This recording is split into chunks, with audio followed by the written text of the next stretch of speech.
Limited company द्वारा लोगों को परेशान किया जा रहा है। वैद फिनर्स लिमिटेड कंपनी लोगों को फाइनेंस देकर बिना सूचना के परेशान कर रही है। लोगों ने कंपनी को काफ़ी पैसा दिया, ब्याज दिया, लेकिन समझौता होने के बाद भी कंपनी द्वारा परेशान किया जा रहा है। कंपनी से परेशान हुए लोगों का प्रतिनिधि मंडल आज कलेक्टर साहब से मिला। कंपनी द्वारा RBI गाइडलाइन के विरुद्ध जाकर जांच के रूप में बहुत सारा पैसा लेकर भी पैसा मांग रही है।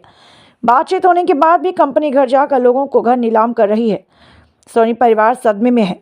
माननीय न्यायालय के आदेशानुसार समझौता होने के बाद भी परिवार और रिश्तेदारों को परेशान किया जा रहा है।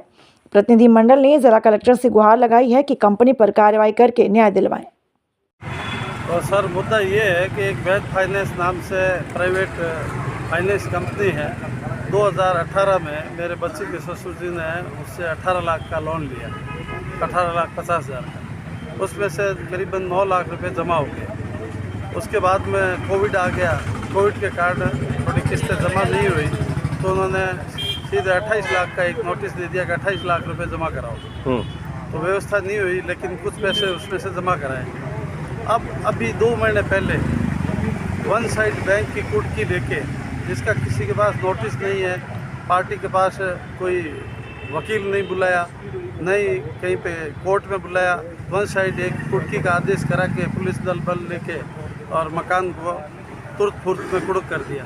ना सामान बाहर से निकालने दिया, ना ही कोई कपड़े लते निकालने दिए, और उनको बाहर कर दिया, घर से बेदखल कर दिया। तो उससे पहले कोई बात हुई आपकी कंपनी वालों? कोई किसी से कोई बात नहीं हुई। कोई नोटिस नहीं दिया आपको? उसके पहले 1 लाख रुपए बच्ची का देवर लेके गया था, उन्होंने लेने से मना कर दिया कि पूरे पैसे लेके आओ, नहीं तो मकान नीलाम होगा। अभी 2 महीने पहले से फिर हम वकील करके एक वकील साहब DRT गए, तो DRT में 21 तारीख फैसले की डाली।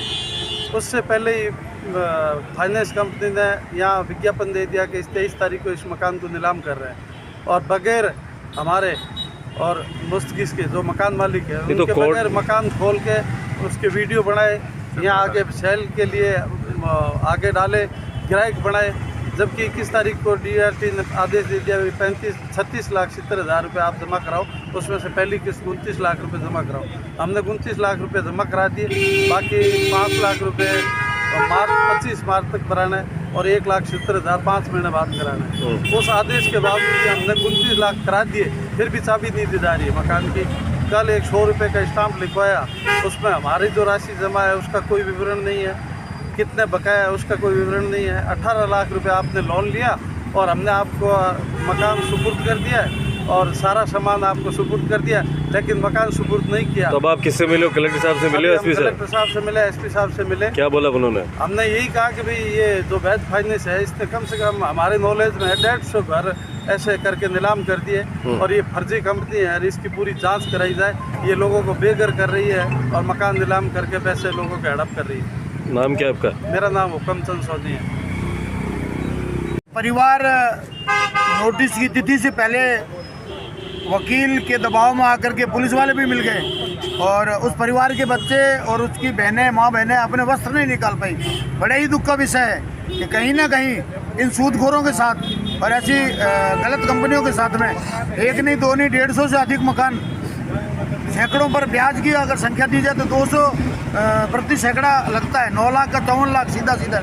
तो ये बीकानेर के अंदर बहुत ज़्यादा क्राइम चल रहा है और अवैध चल रहा है। इनके पास लाइसेंस नहीं है, और ये एक नहीं, स्वर्णकार समाज ही नहीं, 36 कौम है इस चीज़ से परेशान है। छोटा सा लोन लेने के बाद में इतनी बड़ी आप बात कह रहे हो, इतनी बड़ी बात जब पहले हुई थी, लोगों को घर बेघर कर दिया था, उस टाइम आप कलेक्टर से SP से मिले थे क्या?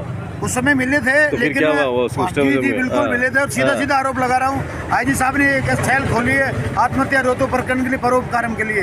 होता ये है कि IG साहब संबंधित थाने को रिकमेंड करते हैं, तो थाने वाला परिवादी के पास जाता था, तेरी औकात 50,000 की थी नहीं तो 2.5 लाख कैसे ले लिया। यहाँ भी पुलिस की मिली भगत 70%, सीधा आरोप पुलिस का 70%। अच्छे आदमी है तो 30% भ्रष्ट हैं, जिसकी वजह से हमारे युवा बीकानेर छोड़कर के अहमदाबाद वगैरह में जा रहे हैं। स्वर्णकार समाज पे तो ज़्यादा ही ये हावी हो चुके हैं। और अभी जो कल वाला प्रकरण जिसके लिए हम आज IG, तहसीलदार, SP से मिले हैं, तो हमें आखिर में भी FIR से ही पार नहीं, पड़ेगी। पहले जो बेघर कर दिए तो केवल स्वर्ण समाज के किए थे कि अलग अलग समाजों के किए थे? सब समाज के ही तो है। अलग अलग समाज के लोग क्यों नहीं आए? अभी आए हैं, सभी सभी हैं। नहीं जिनको पहले बेघर किया था, जी। जब उन्होंने यहाँ पर आंदोलन किया होगा ना, बीकानेर में भी नहीं, वो आए किया थे कि ना, उसके वो खिलाफ? खड़े हैं अभी हाँ। आंदोलन किया, वो तो अब ऐसे ये सभी लोग हैं। अब इनके पास में राजनीतिक पार्टियां तो है नहीं, ये तो शिक्षित लोग हैं हमारे साथ में। अध्यक्ष खड़े हैं, समाज का अध्यक्ष खड़े हैं। चलो आपका परिचय बताओ। दिनेश सिंह भदौरिया, सावधान इंडिया से समाज।